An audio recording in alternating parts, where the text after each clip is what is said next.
Hello বন্ধুরা, আসসালামু আলাইকুম। Welcome to my channel Shiblu kitchen. যাই হোক, আজকে আমাদের আলোর পথ সমাজ কল্যাণ পরিষদের পক্ষ থেকে আমার নতুন একটা ভিডিও।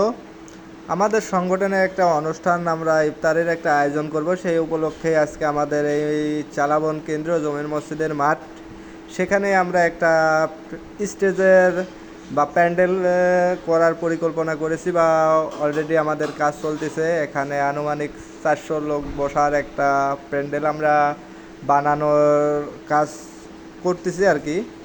যাই হোক, দেখেন আমাদের কাজের দায়িত্বে আছে রফিক ভাই, এই যে চলে আসছে মাঝিবাড়ি মসজিদের ইমাম সাহেব। তিনিও আমাদের সংগঠনের একজন সদস্য, বা তারও একটা দায়িত্ব আছে। তিনি বড় মনের একজন মানুষ, এই যে রফিক ভাই, তিনি কিন্তু বিশাল একটা মনের মানুষ।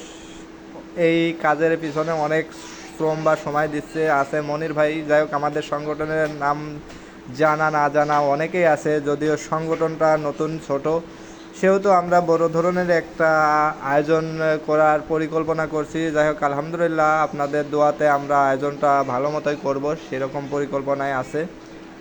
আপনারা আমাদের পাশে থাকলে হবে। চেষ্টা করব যত ভালো করা যায়। আসলে এখানে ইফতার ও দোয়া মাহফিলের আয়োজন করা হবে আলোর পথ সমাজ কল্যাণ পরিষদের পক্ষ থেকে।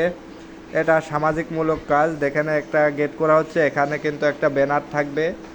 এটা হলো চালাবন মাটির মসজিদের মোড়, মেন মোড় যেটা। আয়োজনটা হবে আগামীকাল। আমরা আজকে এই পর্যন্ত কাজ আপাতত আমাদের শেষ হয়েছে, যদিও পরিকল্পনা ছিল যেরকম সেরকম থেকে আরও ভালো কিছু করতে পারলাম না। যাই হোক, চেষ্টা করতেছি যতটুকু পারা যায় ভালো কিছু করার। এখানে আমাদের জুয়েল ভাই, তিনি কিন্তু ভাজাপুরায় ব্যস্ত। যাই হোক, আমাদের সংগঠনে একটু ভিডিও আপলোড দিলাম আপনাদের মাঝে, বেশি কিছু দিলাম না। আপনারা আমাদের পাশে থাকবেন এবং আপনাদের ইফতারের দাওয়াত রইল, সবাই আসবেন। এবং আলোর পথে সমাজ কল্যাণের আদর্শ উদ্দেশ্য কী আছে সেটা একটু বলা হবে। আপনারা মিটিংয়ে অবশ্যই থাকবেন। ইফতারের দাওয়াত রইল আপনাদের। সবাই ভালো থাকবেন। আল্লাহ হাফেজ।